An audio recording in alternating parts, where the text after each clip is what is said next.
Are you a football fan? Have you ever found yourself wondering, what in the world was that ref thinking? Well, Mike D, the referee, is here to help you.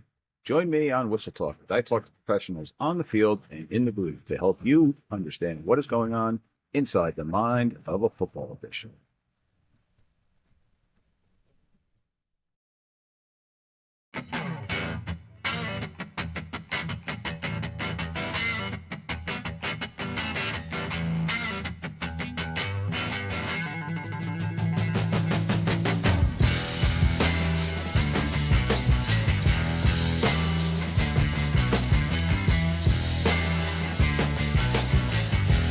All right, ladies and gentlemen, welcome back to our next episode of Whistle Talk.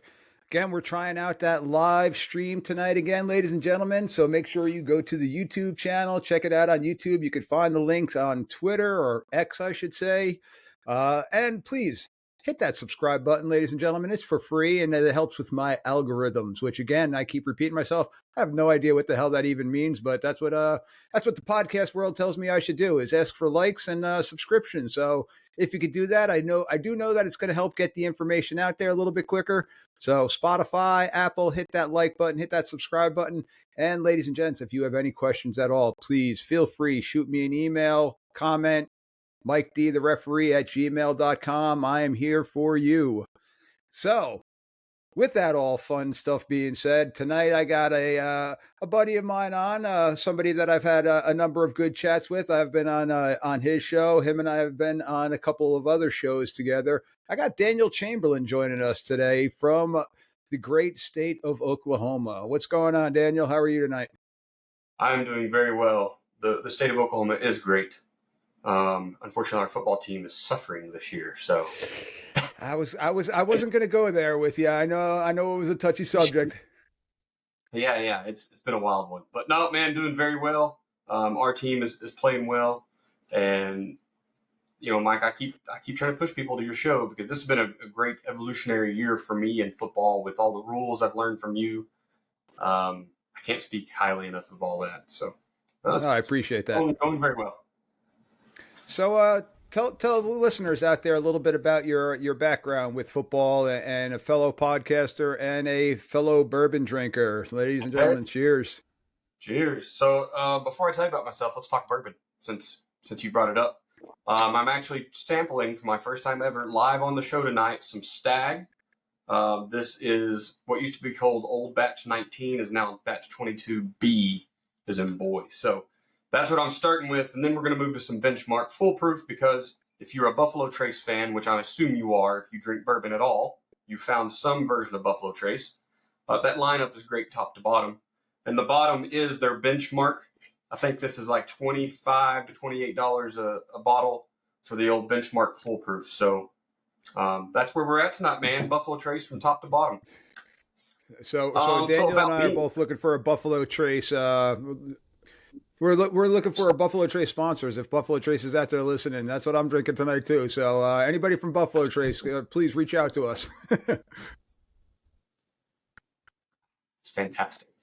If you haven't had Stag, that is really good. That's a grand pour.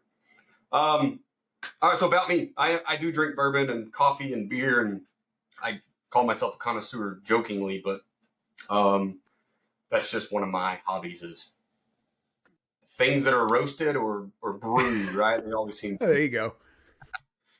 So in football, I started coaching 5 years ago. I am in my 19th year now in the military.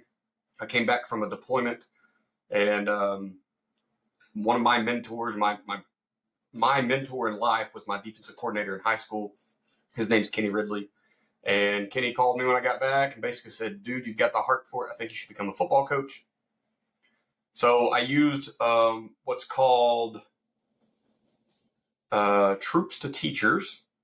It's a federal program and you got a liaison at your state, and every state has one. Anyway, they basically took my biology degree, which I had received from the University of Oklahoma, so I'm a true fan, and then they made it into a teaching certificate, which allowed me to obviously be able to coach without going back to school to become a teacher, which is a great way to get into it. And so I did that. Got through my first year by the skin of my teeth. I think we went 4-5 that year. It was COVID. It was 2020. So we had some cancellations, got to the first round of the Yeah. playoffs because everyone did, and got our teeth kicked in for 60 minutes and a long bus ride home. So that summer, or that winter, I suppose, getting into the spring, I decided it was time to learn ball, and I jumped on Google and typed, because I was a defensive coordinator my first year as well. Like day 3, became the DC. So I just jumped on Google and typed, what's the best defense for high school football? And a gentleman by the name of Joe Daniel popped up, and it said Joe Daniels 425. And kind of the rest was history, man. I got signed up for Joe's program. I started, I think I did 1 month at his monthly price and signed up for an annual. Obviously started learning ball there. If you want to become a better coach, go look at joedanielfootball.com. He has got some amazing stuff on there. I call it like exponential growth. I mean, in 3 years, I could sit in a room of 10-year vets in the business and talk ball and know what I'm talking about. You know, the imposter syndrome kind of went away. It's a great place to go learn ball. But that next summer, he sent out an email asking for anybody of his followers or any of his insiders for the Joe Daniel system if they wanted to become a co-host on his podcast. And that's, I sent in an email and said, here's like 15 reasons why you shouldn't hire me or however many I sent in. And it was, I'm too new. I don't know what I'm talking about. I'm learning ball from you right now. I don't know the terminology. There was just so many things. Like, I don't know very much. And then I said, here's a short list of why you should hire me. And it was like, I already had a podcast studio set up, which meant I had an HD camera, a webcam, and a microphone that wasn't very good at the time. And essentially all the same reasons he shouldn't hire me, I said he should, right? I'm a new book. You want to write the story of how football is supposed to be taught? That can be me. You can teach me all the things, your terminology. Yeah, and so it worked. He sent me a link and said, okay, log on this time. We'll talk a little bit. I joined the link. It was my very first show. So we jumped right into it. And I've been doing it ever since. So that was summer of 21. So I'm just over 3 years with Joe. And so let me pause really quick. Let me just recap for everybody. So you were basically thrust into a defensive coordinator job after 3 days of being on the job. And then after basically an email or two, you're now co-host on Joe Daniel Football. That's correct. That's how boy. Fast forward to spring 23. Kenny Simpson, as everybody knows from FBCoachSimpson.com, and he used that same tagline on everything. But he had come on the show a couple times, and he lives down here closer to me in Oklahoma. He's in Arkansas. And I'd gone to a few of his gun tea clinics. And he basically reached out and said he wanted to start a podcast. So now we have that going. It's just over, let's see, we're probably around 18 to 20 months old now, kind of getting on in there. So, yeah, man, very quickly went from a guy who knows nothing about football. I played a little bit in high school and walked on a D2 college team and never touched the field. And now I talk football 24 hours a day. And there's nothing better, is there? No, it really is the best. Working with Joe, I learned one system. I jumped in with Kenny. I get to learn another one, and it just gave me the concepts and the ability to kind of hybridize everything. So now I do consulting on the side. I consult for some youth teams. I talk with, even up into the varsity realm, I talk with those guys all the time. Actually, I have a Patreon, patreon.com/Chamberlain Football Consulting. That's where any level can come on and we can talk ball. There's tiers there for everything from I'll be an assistant coach with you to, hey, just look at my offense and tell me what I'm doing wrong. Yep. So Daniel and I actually, that's how we first met. I got to be a guest on Joe's show, and Daniel and I got to talking, and the next thing I know, he's texting me. I'm texting him with some questions, and we're going back and forth, and then we're guests on another show together. So it's been a pretty good ride. And the one thing, and Daniel and I were talking off the air before we started, just the football community and talking football and how it's such, no matter what aspect of football you're involved in, it's still just a tight-knit community, and it's fun just to sit there and just talk football. Now, my wife, she's like, well, you got another podcast, you're missing your son's baseball game right now. I'm like, well, I've seen 99.9% of them, so it's okay. And I'm looking at the score now. They're winning 16-2, so I'm not really missing anything right now. So he'll forgive me. But get to talk some football again tonight. That's right. Yeah, the 7 day a week football. I guess the normal guy would probably burn out and get tired of doing it, but whatever it is about my brain, man, I never grow tired of it. I love it. Just talking ball all the time. So it's been pretty good. Yeah, absolutely. So, with that said, one of the reasons, and through text messages, Daniel and I going back and forth, that we've been talking about, and a topic I want to hit on tonight is not just coaches in general, the perception of coaches on officials, but you actually brought it to my attention, fans' perception on officials. So, do you want to elaborate on that, or do you want me to go into it? Absolutely. No, I will snitch on my family right now. So I'm a high school football coach up in Northeast Oklahoma. My family is basically all the rest of them are down in South Central Oklahoma, and they have no idea about anything football related. Right? It doesn't run in our family. Very few of them are even college fans. I'm not sure that any of them ever actually attended a college game, that they didn't go with us to a tailgate or something. But their children, my nephews, have gotten to be football playing age. So I have a senior nephew that has actually joined the military as well, and he's playing his senior year out. And he's going to be he's pretty good at football, but he's not like a college athlete. Okay. And then I have a freshman level nephew who is probably going to go stone people out in the D2 world someday, because he is just a chunk of block out there on the football field. So, needless to say, my family now goes to high school football games and junior high football games, and I actually have a younger nephew who plays in like a junior high type level. My mother has began going and recording clips of the game or whatever and sending them to me. Look how good your nephew did. Look at this. Look at that. Just several funny videos, and I enjoy them because, once again, I love football and I love my family, so I'm cool talking football with them as much as they can, kind of go back and forth with me. But I got a video of a family member yelling at the refs at a junior high game about a missed penalty, throw the flag's in your pocket, you've missed it a bunch of times tonight, right? And it's, my mom said to me, like, expecting me, I think, to bandwagon with my family to be like, these refs stink. And I was like, it's a junior high game. Everyone kind of wants to get in there and get out and go home. You shouldn't be heckling the refs. We already have a very low number of refs. I know a lot of people across the nation have started doing Thursday and Saturday games, and we're part of it, right? We've done Thursday. I don't know if anybody's played Saturday here in Oklahoma yet or not, but we're already hurting for refs. And so I basically I just told her, like, quit yelling at refs. It's not your place. You don't even know what you're talking about. It probably was a clean play. I don't know. So it just kind of brought, of course we all hear it, right? Every game you go to, every piece of laundry on the field, you're hearing it from one crowd or the other. And it doesn't matter what level. I went to an OU game, not too long ago, and there was a penalty, and the whole stadium is booing the refs. Texas and Georgia last night, Saturday night, right? They had the crazy pass interference, interception, with a picked up, because the fans were throwing beer on the field, right?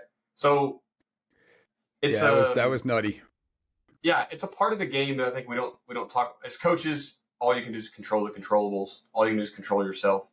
I know the OSSAA this year has, and maybe the NHSA, I don't know, but they basically told all fans, like, you get 2 warnings, or your second warning, you're out for the rest of the year. You will not come back to games. So they're really kind of buckling down on it, which I'm glad. And anyway, yeah, that's a really long way to say fans stop yelling at refs. And I know I've talked about it before. It's an emotional sport. Your kids are out on the field. You're looking out for your kids' safety. Ladies and gentlemen, so are we. Majority of us are dads or moms. I don't want to. There's a lot of female officials that are out there too. Right.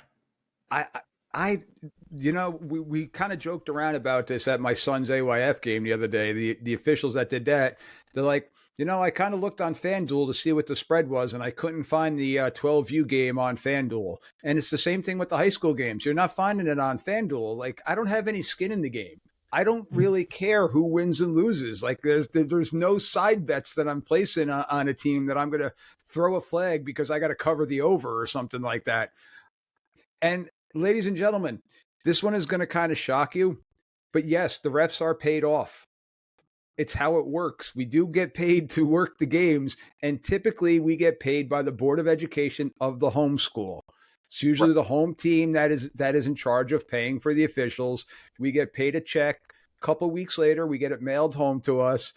So yes, ladies and gentlemen, we do get paid off if you want to say that.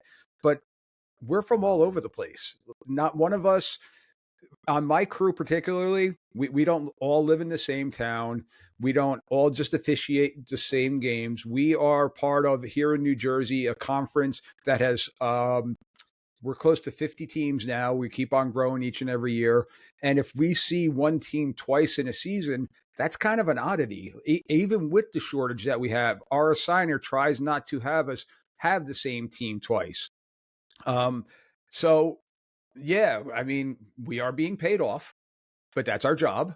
Just like if you have a job, you're being paid off too by your boss. So, but other than that, like we're not going to get a decreased pay because we call a penalty against the home team, and we're definitely not getting a bonus if we call a penalty on the visiting team. So, it's kind of crazy some of the things that we do here. I'm going to be full disclosure, and I'm always have been. This past weekend, I refereed at my alma mater. Now I'm 50 years old. I graduated high school 32 years ago. So yes, I still cheer for my high school to do well. But when I'm on the field, I'm cheering for the game. I'm about the game. It doesn't the color, the uniform, none of that stuff matters at that point in time. It doesn't matter to me. I'm going to call what I see, and that's the aspect of I'm calling it for player safety. It doesn't matter if my alma mater is the dirtiest, nastiest cheap shot team in the area. Well, they're going to get a lot of fouls. I mean, they're going to get the hankies on the ground all the time. If they're clean, and I could say I do know the head coach, but I also knew the head coach on the visiting team too. So it's I coached for 20 some odd years, so I know a lot of the head coaches or assistant coaches. I don't have any skin in the game still. So it's just something that we hear all the time. That's just, it kind of boggles my mind. And I'm not going to lie, when I coached, there were times where I thought it too. I mean, I can't lie, but again, that's the emotional aspect of it. But when you sit back and think about it, they're like, no, they're out there doing a job. Yeah, I've had some really good and some really poor examples along the way, with coaches that I've worked with. Last year, I got to coach with Bill Blankenship, who's an absolute legend in Northeast Oklahoma and Northwest Arkansas. Something like 6 state titles in a 30-year career or something, right? But I got to see Bill and the way he just very calmly paced the sideline, talked to the ref. He was never degrading. If he had to turn it up a little bit, he could amp it up a little bit. The ref is obviously missing a call, but it was never damaging, right? He was never violent with his words, if you will. It was just, hey, they don't have enough people on the line, right? I can count 5 people in the backfield right now. Like, what are we doing here? Or whatever, right? So he constantly, I even heard him in one game. He's like, basically, hey, it's my job to make sure that you know what's going on. so that was pretty funny. Like, he's educating refs as the coach along the way because he's been at it for 30 years, right? He knows the rule book. I saw him shut down his coaching staff, and it goes back to the special teams, and there was a field goal from the 10 or something, and we missed it, and the ball got moved back to the 20 because it's a touchback. And our coaching staff was upset. He's like, guys, it's the rule. Know the rules. Don't yell at the ref if you don't know the rules. So I've gotten to see that, and then unfortunately I've seen the opposite side where we're berating and yelling at the refs. These are not staffs I stay around very long, so I don't believe Understandable. in that stuff either. And listen, I can't lie. I'm still coaching. I'm coaching youth football. My son's game a couple weeks ago, we had a couple guys on there that, I hate saying this, we're paycheck kind of guys. There are some guys when it comes to youth football, they're there because they're working 4 or 5 games that weekend, and we happen to be game 4 or game 5. So it was a hot day. They wanted to go home at that point in time. It was a poorly officiated game. They were tired, and I made not comments to them derogatory, but I'm like, I know the rule on that one. There were two men in motion. That's a live ball play. We got to let that one play out, because if they fumble, we can scoop and score on that. You don't kill that play. You let that one play out. If it's a false start and they're simulated in the snap, that one you got to stop. I'm like, but that to me is officiating 101, and that's from cadet class. That was the first thing that they taught us: is know your live ball, know your dead ball fouls, know when to kill it and when not to kill it.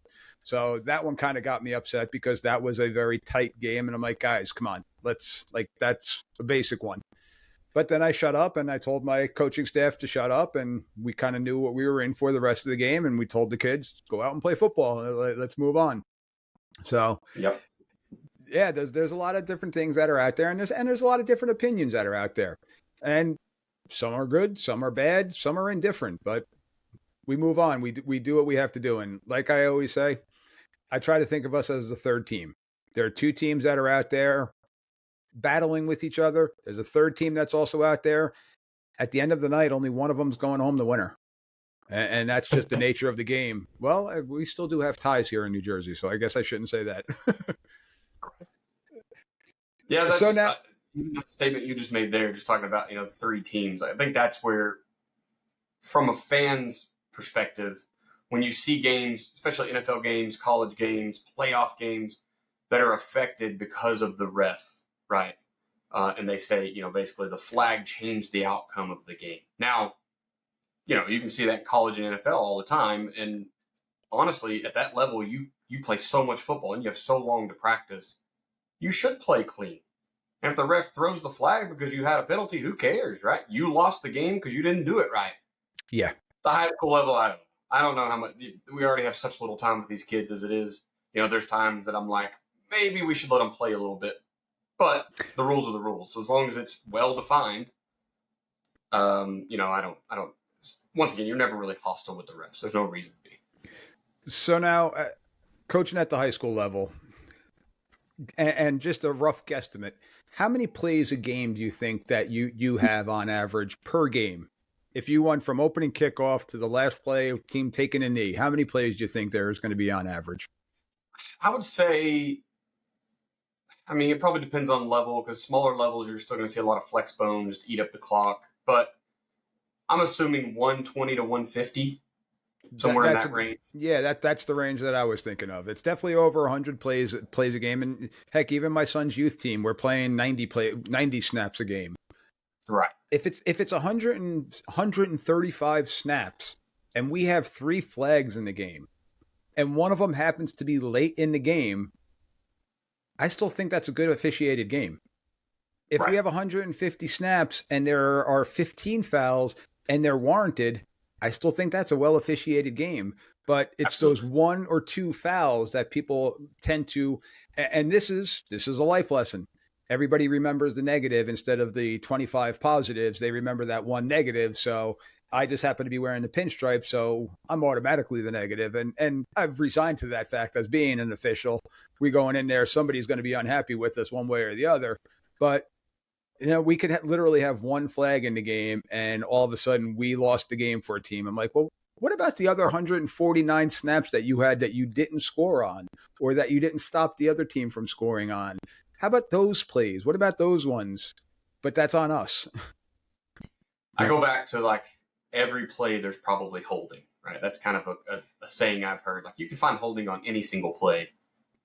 So if it gets called a few times, and Joe has and I think he talked about it when he came on your show, he has, like, a ref will not throw more than 5 holding penalties in a game or something like that, right? So if you're on your fourth one, go all out, because they may throw one more, they may not, right? They may just let it play out. So, um, you know, I don't know anymore. I can't hardly heckle the refs they got a hard job to do, man. It's not clear. They don't get instant replay. Look, I'm in the booth as a coach, and right now I'm an analyst helping an offensive coordinator call. And there's times that my eyes are trained on one thing, and the other 20, 15 to 20 kids, I'm oblivious to what they're even doing. So Yep. I can't imagine being anywhere on the field supposed to be policing that or regulating that. Like, it would be crazy to try to watch 22 individuals do anything at the same time oh, but that one, I saw him do something incorrect. Yes. And it is something that we do talk about in our pregame speech that we have with each other. We always meet as a unit before the game, and our white hat has a script that he goes down as reminders, and then we'll bring up anything from the last game. But the one that we always do talk about are the ones that we're going to call the ones that everybody sees. That hold by the wide receiver on the outside, that's one that everybody sees. The holds by the guards and the tackles, we're kind of a little bit more lenient with that because that's happening on both sides of the ball and by both teams. And that one, if they're not running dive or they're not running B gap, it's not right at the point of the attack, I'm not going to throw that one. If it's a toss sweep and a kid's getting held, I'm not going to throw that one. So, like you said, yeah, there potentially could be holding penalties on every play, but we're not going to call it if it's not truly affecting the play.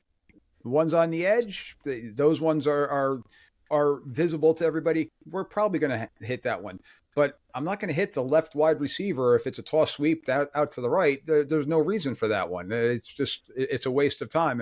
And I've had to talk with younger officials. I'm like, all right, well, what did you have? He's like, oh, I had a holding. I'm like, okay, well, you were over on this sideline, and I'm going to honor your call. I said, but we'll talk about that at halftime, or we'll talk about that after the game. And for the younger officials, they're still learning the game and whatnot. And they saw a hold, rightfully so. They had a penalty, but we don't want it to affect the game if it's not affecting the play and so forth and so on. So now That's a way to look at it because we've seen, we've been held on the backside of a play that, look, I know my guy's not getting there, but as a coach, I want that flag, right? But then I've been on the other side where my left tackle running to the right, my left tackle is tearing some kid a new one, and it's like, okay, we got away with one, but it's the same one we gave up earlier. So not too much of a concern. No, I do have fun being in the middle of the field when 52, who also is the center, who's playing defensive tackle, and I'm just making up numbers, is like, I was held on that play. I'm like, well, yeah, also held 3 plays ago too. I didn't call that one. And they're like, oh, you saw that? I'm like, yes. And I usually do tell the kids, I'm like, 52, work your hands inside. Oh, okay. All right. Yes, sir. So I let them know that I see it, but if it's not going to affect the play, we're going to go on. But I'm going to, hey, I saw that one. Just be mindful. Let's not do that when it's coming your way. That's good. And so that's things that we as coaches know. We know that not everyone's going to. We're putting 11 kids at a time out there, and we can pretty much bet that 2 of them are going to do something wrong on any play, right? Yeah. You have a crew of 5. So if you go with even just cut the number in half, one ref is going to get something wrong on every play. That's the name of the game. So then it does it matter? Is it a place that matters? I would say the odds are not in the favor that it matters, right? We're still working on it. We're definitely working on it, and we're trying to improve it all the time. And a prime example of it, this past weekend, the game that we had, the team was running a pick play, and the defense didn't adjust to it. And the first 2 times that they ran it, it wasn't a pick play, but the coach saw it. And the third time they motioned to a trips formation, and sure as heck, we missed it. It was definitely a pick play. Guy ended up being wide open in the flat, and the coach called us over, and I'll always go over with the white hat. So we have 2 sets of ears just to cover each other. And he's like, okay, we've been shooting ourselves in the foot the entire game. But he goes, we now saw and made the adjustment and bumped our kid out wider. That kid got picked. And unfortunately, where it happened is now we're a 6-man crew. There is a dead zone. And we hate having that happen. And it's a terrible excuse, but it happened in our dead zone. And we're like, and we just went back and we've been texting with each other, our whole crew. Check out play 54. We missed that one. Coach was right. We missed that one. And we talked to the coach. We're like, Coach, we'll definitely take a look at it. We're going to focus on that. Thank you for bringing it up. And he did it the right way. He brought it up, and he was right. Watching the film, they were out of position the first 2 times that it happened. But now they adjusted, and now we needed to adjust. And next time it happened, we got them. So it definitely was something that was brought to our attention, and we learned from it. So the coach did it the right way. We learned, and yeah, we missed the call, and it happened. So we kind of just moved on from that. So now, as a coach, and we're talking about getting into the book and different things like that. What's your thought process on how me as an official, you as a coach, how we could work better together to educate each other? Like, is there anything that you've ever thought of on how we can try to broaden everybody's understanding of what's going on? Man, right now it's exactly what you and I are doing. It's what you're doing with Whistle Talk. It's having something that's entertaining. I love that you switch guests up. You had on guys like Joe, bringing me on. I've seen a lot of football coaches here. You're also bringing refs. I think I watched one the other day. You had a full crew, right, from another Yes. state or maybe the opposite side of the state or something. Um, so that's number one way. A lot of people are learning through social media, learning through podcasts right now, and I think that's a place you're doing it really, really well.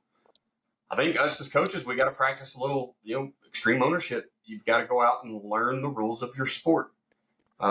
We expect these kids to know an entire playbook, and sometimes that's way too big. I went to one school and I had to delete like 350 plays off of the offensive playbook and huddle. Oof. And I'm like, why on earth do your kids know 350 plays? Like, what are you actually teaching them? That's insane to me. But that coach had an expectation of his kids from the worst freshman to the greatest senior to learn 350 plays. But I would bet my annual paycheck that he didn't know all the rules.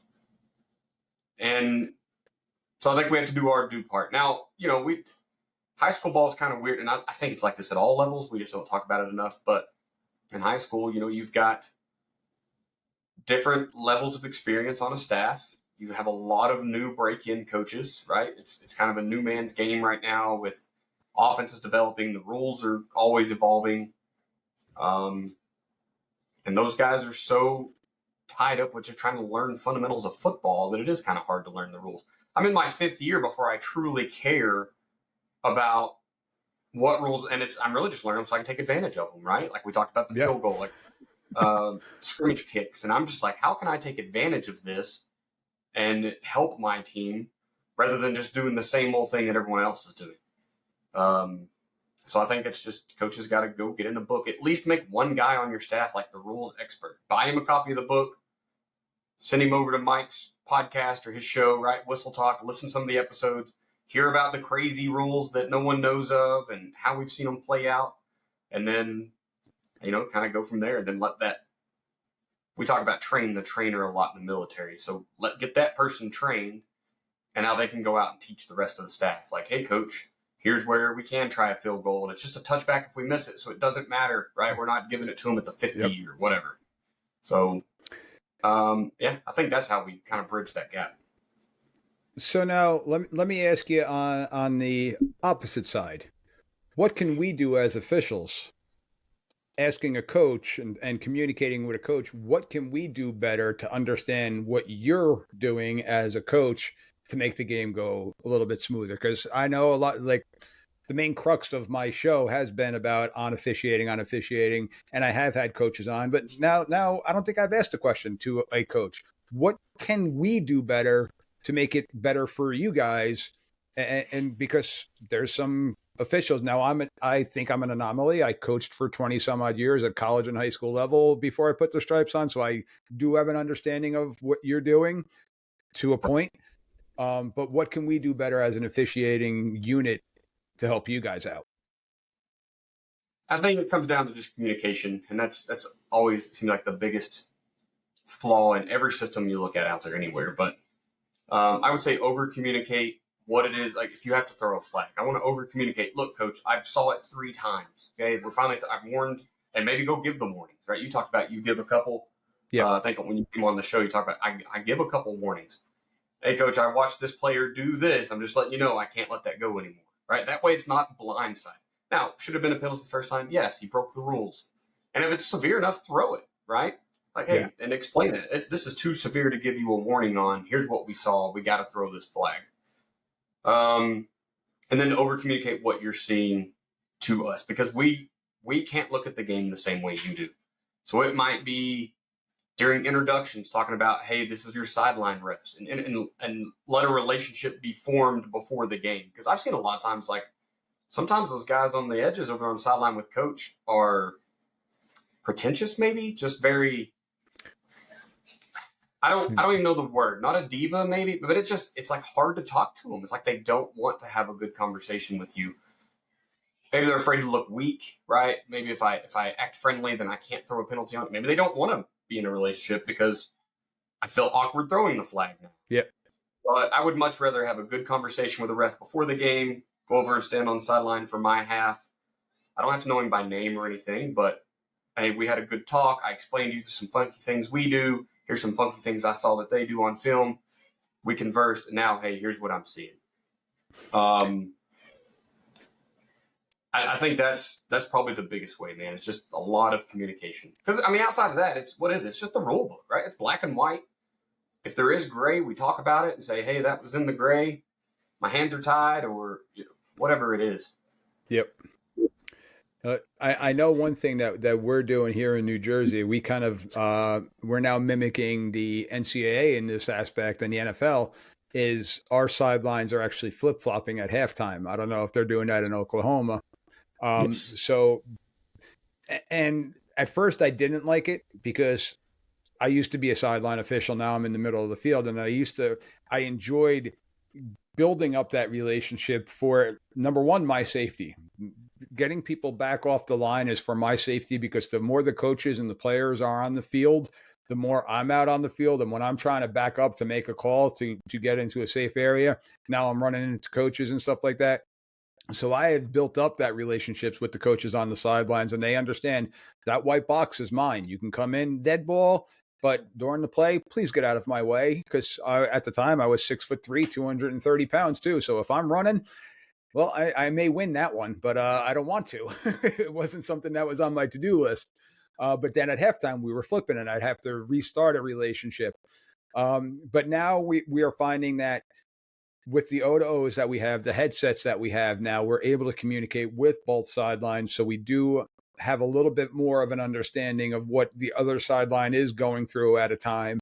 And we're able to communicate it better. So if we got a flag by the visiting team's short wing, we're able to communicate it right away to the home team short wing of what the flag is on, who the number was, what the choices they may have, and different things like that. So the technology has definitely helped us out in that aspect. So, but I couldn't agree with you more. I mean, that was a huge pet peeve of mine, is not communicating with the coaches when I was a coach.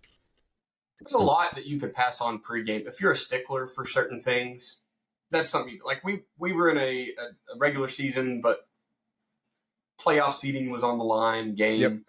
And the umping crew let us get all the way to the kickoff. They blow the whistle. We set the ball on the tee.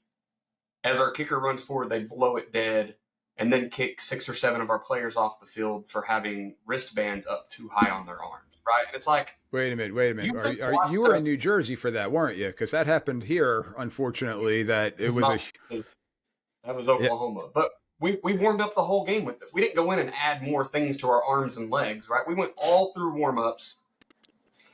And then they wait until the kickoff to kick half of our unit off, and now we got to have backups. Yep. And it's an important game. And you could tell there was some pre-game communication between we were the visiting team. You tell the home team had discussed it with them, because the home team, all of their above the wrist sweatbands were made out of like stretchy tape, and it was October, so they were all pink. Right. Our kids were wearing pink Nike. Their kids were wearing pink stretchy tape and that's what they said. Oh, those aren't sweatbands, right? Because we were like, well, look, that team's covered in them. Yeah. What are we doing here? Well, no, they actually have the thinner, terrible fabric on, so it's not on them. It's only on you. But that was such a quick response. You could tell they had deliberated about, this is what's about to happen. So that's just, if you're a stickler for a thing, let us know so we can fix it. Like the kneecap, covering the knee pads. Guys, we're fighting the customs of NFL and college, where I don't even think they wear them anymore, right? They've got their football pants rolled into bike shorts of old, and my kids want to look like that. And yes, I get on to them every single week, pull your freaking knee pads down. And every Friday night when we get back, they're folding them under, they've got them up over their, it's just, we're fighting that battle too. So if you're big on that, let us know pregame. Yep. No, I agree. And to have that happen right at the opening kickoff, we walked the field, before the game, we're walking the field, myself as the umpire and the head referee. We're meeting with the head coaches, and our other 4 officials are roaming the field and they're looking at the kids' equipment. Now, something that we have here that I still laugh about is we have pregame visors. Kids will come out with the blacked out visor on, and we're like, "Son, you can't play with that." "Oh, yeah, it's just my pregame visor." Yeah. Okay, but we're letting you know you can't come out on the field with that once we're getting ready for the opening kickoff. So, but we're doing that. We're walking around, and same thing with the knee pads. We actually have one team that doesn't. They do their warm ups without their shoulder pads on. Am I going to throw them out if they come out in the game? Well, yeah, but that's their pregame routine. Another team comes out and they wear skull caps instead of their helmets. They're doing the whole thing. Even in the dead of summer, they're wearing skull caps. And we're like, man, you got to be sweating wearing those things. But that's their school's tradition. So come game time, get ready to go. But yeah, we're going to address it. Coach, you know you need a helmet, right? Okay. So as silly as that sounds, it is something that we ask. Are they properly equipped? Yes, they are. All right, let's roll. So now, something that I've talked about on a previous show, and you'll probably be able to attest to this. You brought up your family earlier and not knowing the rules. How many times have you been at a game where the PA announcer doesn't know the rules and they're announcing something that is completely incorrect, and now the crowd gets all riled up, and you're like, "What's going on?" And now that makes mom and dad start screaming at what's going on. Have you gotten a chance to witness that one? Fortunately, I have not. But to be honest, when you're on the field, like I rarely hear the PA announcer, and I haven't gone to a game as a fan outside of like college, which they're pretty good there. I've not Yeah. been to a high school game as a fan in quite some time now, so um, fortunately, I've not had that experience. But I can only imagine if the guy with the big voice is riling up the field or riling up the fans on a bad call. Like obviously, that's bad chemistry, right? Yeah, we had an unsportsmanlike conduct penalty, which we rarely call, but we had an unsportsmanlike conduct penalty.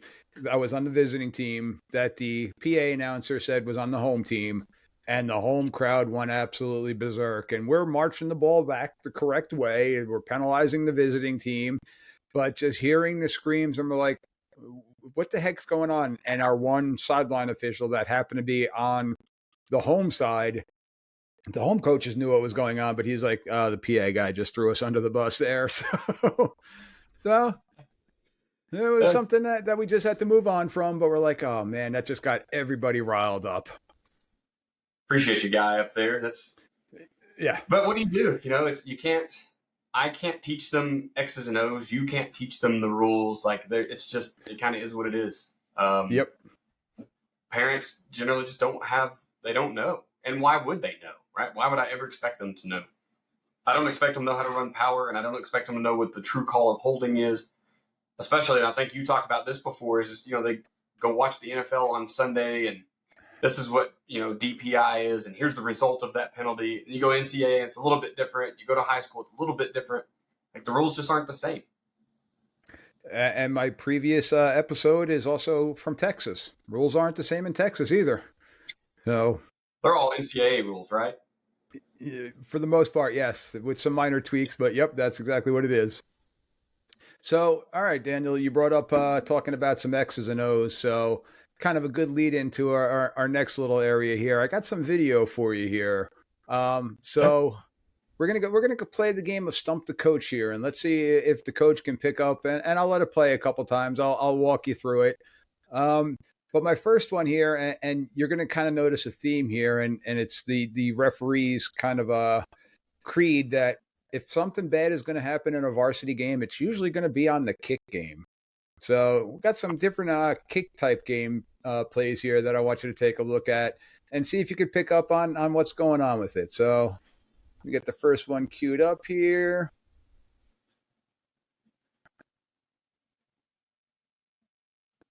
All right, I just paused it there. All right, so you Okay. can see here now the blue team is in a punt formation. Everything looks good here, but we'll kind of let this one play out, and I'll talk through for the people that are listening. So blue team's in a punt formation.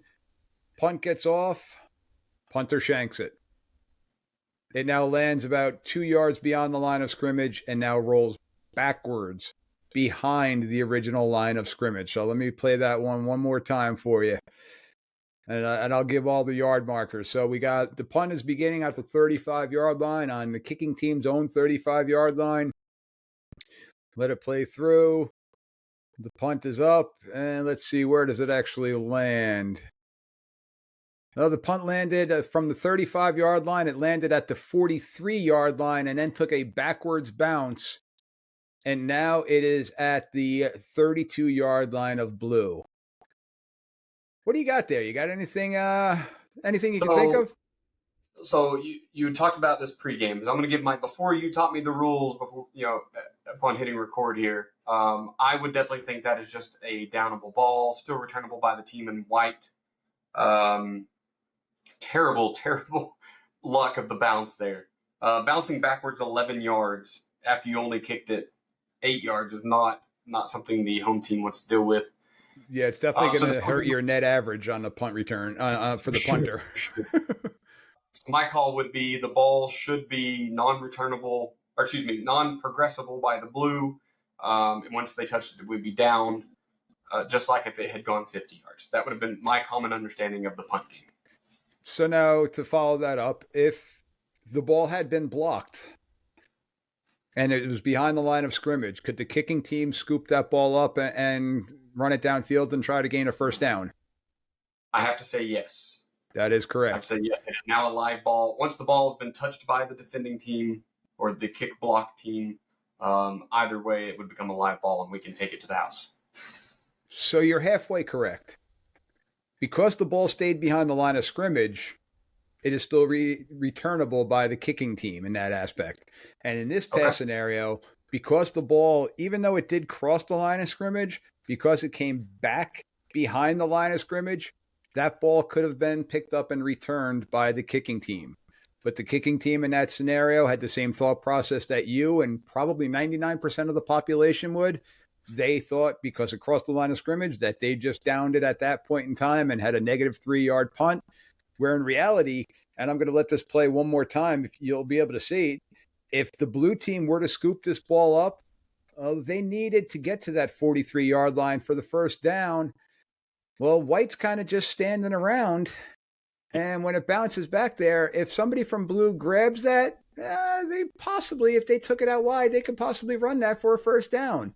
But they just covered it up, not knowing the rule, and it ended up being white's ball after that. So, like I said, if it's going to be wacky, especially on the windy days when we know that the wind is whipping, and that was that scenario, we were being mindful of that. So if I kick the ball and it does not cross the line of scrimmage, my guys can take it forward. Is that what you're saying? 100%. So if I skip kick this bad boy to a slot receiver and the receiving team runs off, that's basically a version of a pass. That's what I'm hearing. Yeah, I would love to see a kicker be able to do that. But yes, that is correct. As long as it's not kick catching these rules. But as long as it's not kick catching interference, because you must give the return team an opportunity to catch the ball. And in that scenario, the ball had already hit the ground, so it's now grounded and it returned back. So it would have to be grounded first. There we go. All right, so here's another one here. We're going to go with another punt formation, but now we're going to focus more on the return team in this scenario. So the black team's punts the ball to the white team. And I don't know if you were able to notice that. The team in white with the gold helmets, they had 2 returners back. So I'm going to back it up here, and I'll try to pause it at the right spot. So the white team is getting ready to return, and it's kicked down the left hash. And I don't know if you were able to see that right there where it's frozen. You see that gentleman's hand up in the air? I do. He's calling for a fair catch. He's not the one that catches the ball. It's the other returner that catches the ball. So what do you think we got on that play? So I'm going to trust the guy in stripes here who does not blow it dead and say that this has to be a live returnable ball. And I only say that because I'm pretty sure I have seen trick returns at higher levels. Once again, here I am a fan, right? I'm just going to regurgitate a higher level ruling that I've seen where people will have two returners and one's waiting for the fair catch to draw the covering team, right? When the gunners are running down, I want to draw them to my guy waving his hand in the air. The other guy catches it and progresses the ball. So that would be a live return in my eyes. Yeah. So now this is a scenario where the stripes did you dirty. This was actually one of our clinic films here because this should have been blown dead. And the ruling is that anybody on the returning team can signal for a fair catch. And that fair catch is to be honored. And the play should have been killed right away, right where the receiving team caught it. The one caveat with that is if it's a split second type of play and black were to blow that kid up because there's no halo rule in high school, it would not be a penalty on black. Where if the kid who waved for the fair catch caught the ball and then he got blown up, then you would have a penalty on black in that scenario. But because the signal giver did not catch the ball, the returner is not afforded any protection, if that makes any sense. So he really does have to act like it's live anyway, right? He needs to run and get out of harm's way. Correct, because in that scenario, he probably didn't even see the other player signal for the fair catch. So that's where it falls upon us to kill that play and blow it dead right away because we saw that fair catch and we need to be cognizant of that. Because some officials, if he were to return that, say, 25 yards, well, if they didn't blow the whistle, some people would get upset because that's technically a delay of game. But if the official blows the whistle right away, well, and then he returns at 25 yards, well, then you could possibly hit him for a delay game penalty. But in that scenario, the fair catch rides should have been killed right away. Awesome. Good to know. All right. So we're going to stick with our kick game here for our third clip. So we've got an extra point. I'm assuming this is an extra point. I wasn't at this game, but I'm assuming from where they're lined up, it's either a very short field goal or it's an extra point here. And you're going to notice a fake. Your line judge on the left over there is at the 1 to 2 yard line. So I think this is a field goal, right? Because it's not at the 3. And he has a first down marker up. He has a first down marker up as well. So I'm thinking this is live. I don't know why they would kick it on first. Maybe that's a fourth and I can't read it. No, because I'm looking back at the scoreboard and it says 1st and 6 from the 6. So this whole thing is out of whack. But regardless, we got a scrimmage kick. So we got a scrimmage kick going on here, and I want you to take notice of the holder. Snap happens, holder catches the ball, pops up, and gives it a little shovel pass across to one of the wingbacks who goes in for either a 2-point conversion or a touchdown. Correct. What do you got? We got anything with that? This is a live play because of you, because of our conversations thus far. I've been studying scrimmage kicks a lot. I do know that he is afforded the exemption to have a knee on the ground because he is at 7 yards with a person behind him at least 3 yards in a kicking position. Therefore, as long as he gets his knee off the ground, he can shovel, run, pass, pitch, whatever he needs to do as the holder. If his knee touches the ground a second time, now if I understand, he can even go back and get his knee on the ground to hold it for a kick as long as it's instantaneous for a bad snap. But if he gets up and makes a football-type move and then tries to go back down, he'd be down. There's my clapping. My clapping made you don't work here. I'm wrong. I'm so sad. So much time and effort into field goals. This you banged that out perfectly. There we go. I couldn't have said it any better myself. You are 100% correct. The crowd is going wild for you on that one. Just as you said, because they're in a scrimmage kick formation, 7 yards back, with a kicker back there, everything you said is 100% correct. And if it happens to be a bad snap and the holder were to go up and come off their knee and come back down, we're still letting that play out. But if they were to go up, come back down, and then go back up again, now we're going to have to kill it at that point in time. So exactly like you said, he received that with his knee down. He is able to pop up and play football from that scenario. And the more common one, and that's a fake, but fire, fire, fire, where the ball is bobbled by the holder. They're able to get up and run to try to get that 2 point conversion or throw it in at that point in time. So that one's the more common one that people think of. But when it comes to the fakes, I guarantee you there was a coach that's on one of the sidelines there that was screaming and yelling, his knee was down, his knee was down. And the answer would be, yes, coach, it was.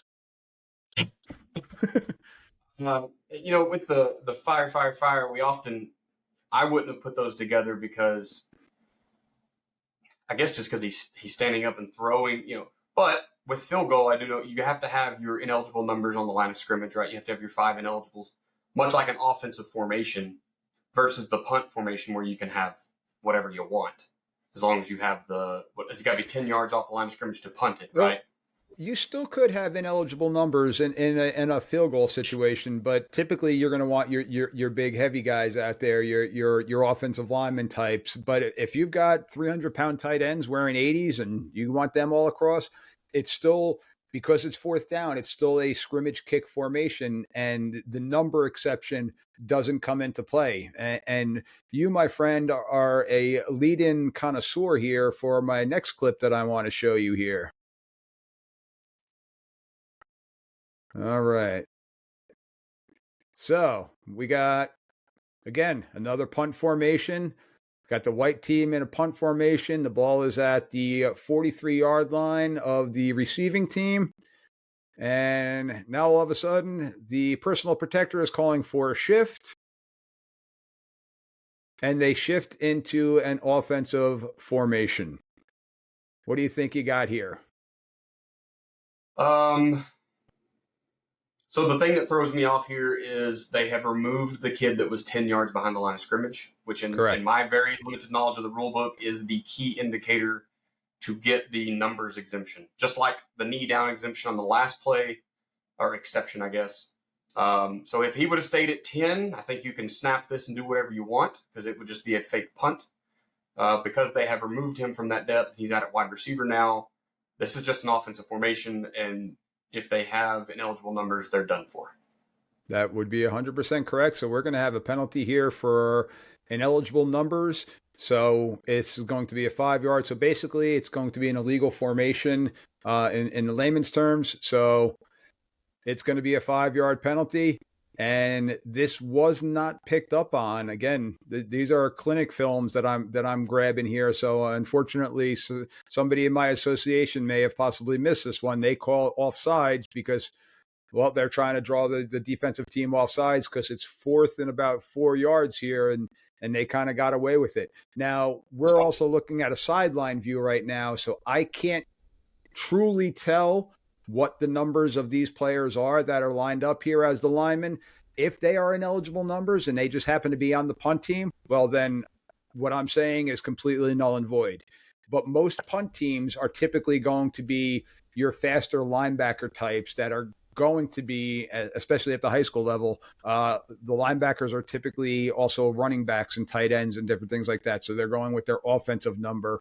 So it tends to be more of eligible numbers that are out there for the punt. So I have a question on this.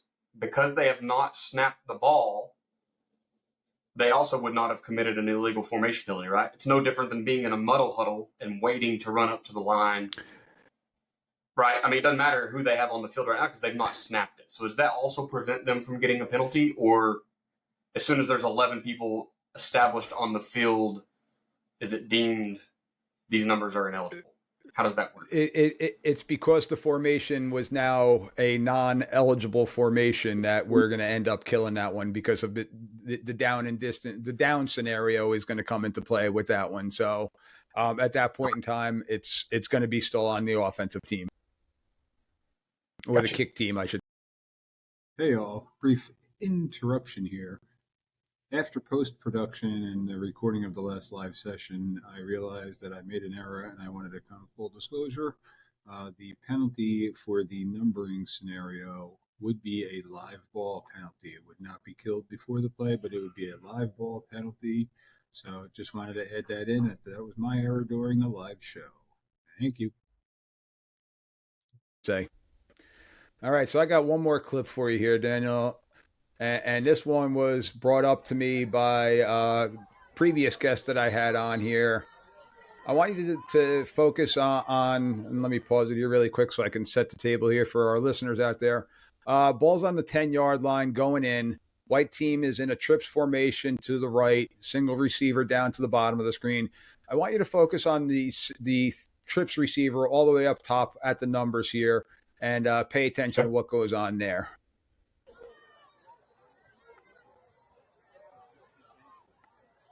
Oh, video's getting a little choppy. It's good on mine. Oh, Did that play for you smoothly, or was it choppy on you? it did. No, it played really well for me. You may replay it. I want to watch the contact by the two players. In my initial view, it looked like the defender pulls him down by the arm, being a defensive pass interference. All right, so doing a little stutter go. And you see the flag. So this is a wide receiver or DB coach's worst nightmare, right? Because you could call like a push off for an offensive pass interference here, but I never saw him extend his elbow. I mean, his arms were already extended. He didn't go from a cocked arm position to unloading and extending his arm. He had the kid held out at arm's length, puts from his left hand to his right hand up at the same length, then tries to go back for the ball with his left hand where the defender pulls him down. I'm calling DPI. I got to see it twice, though, so I don't know what someone may have called it live. So letting it play through one more time. So the call here was an offsetting penalty. We had offensive pass interference because they deemed that the receiver created the space by extending that arm. And because of the creation of space, the defender now losing the space grabbed and pulled the receiver down with them. So you now had offsetting penalties. You had offensive pass interference and defensive pass interference offset the play and replay the down in that scenario. So it's a unique one. And I'm not going to lie, when my guests were telling me about that, I'm like, you got to send me that film. I want to see that film because I haven't seen it before. But watching it in slow motion, and I was able to blow it up. I know on your screen it's probably a little bit smaller. I was able to blow it up on the full 24 inches and then kind of zoom in. They nailed it. They completely got that one 100% right. It was definitely offensive interference to create it, and the defender then kind of grabbed holds for dear life and pulled the receiver down with them. So it was a fantastic call by that crew. And I know the other ones that I showed, it was kind of throwing our officials under the bus, but that one I got to give the kudos to with that crew. They hit that one right on the head. Hey, we don't get better if we aren't held accountable. So I would never consider throwing them under the bus. We held them accountable. It's good. Held them good accountable. For everybody. Absolutely. Better choice of words. I appreciate that. Definitely. So Daniel, that's all I got for you on the clip aspect. So we've actually now reached our hour mark, and it's kind of dangerous when you get bourbon and football conversation going. The time flies. It can go a long time. Okay. But with that, I think it's time for us to bid adieu and close out and wrap up this show. So once again, ladies and gentlemen, I want to thank Daniel Chamberlain for taking the time out of his life to join us tonight. Definitely go to his website, go to his podcast, go to the Football Consulting. They are fantastic points of reference for all people involved in football, even for the layperson who just wants to learn the sport of football. It's a fantastic place to go to. Chamberlain Football Consulting, Coaching 101 podcast, Joe Daniel Football podcast. Check those out. And if you're still listening right now, please hit that like and subscribe button for this podcast too. Give me some comments, give me some feedback. I appreciate everybody out there. Daniel, one more time, cheers to you, my friend. Thank you very much. And Buffalo Trace, again, if you're out there, hit us up. We'd love to have Buffalo Trace on representing too.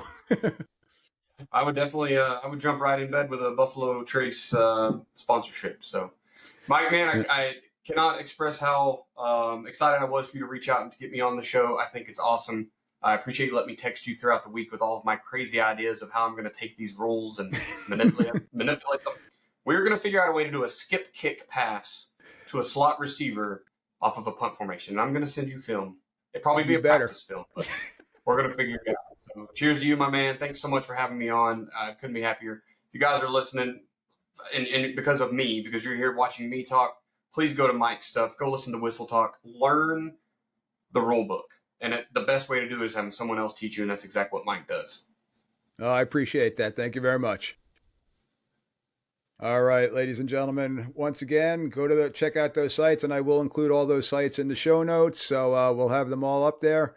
Daniel, have a great night, and I'll give you one more last plug if you want to say anything about your Sooners, go Sooners, or give them a good plug. They're making their own bed; they can lay in it. If you're listening, just jump over to the podcast or the Patreon and let's talk some football. The Patreon's what I'm using to support my family right now. So if you're a parent, a kid, a coach, you're new at this, jump over to the Patreon. But more than anything, those guys that taught me ball are where I bring it all from. So JoeDanielFootball.com or FBCoachSimpson.com. Go over there and let those guys teach you real football. Good stuff. Good stuff. Thanks a lot once again, Daniel. Have a good night. Thanks, Mike.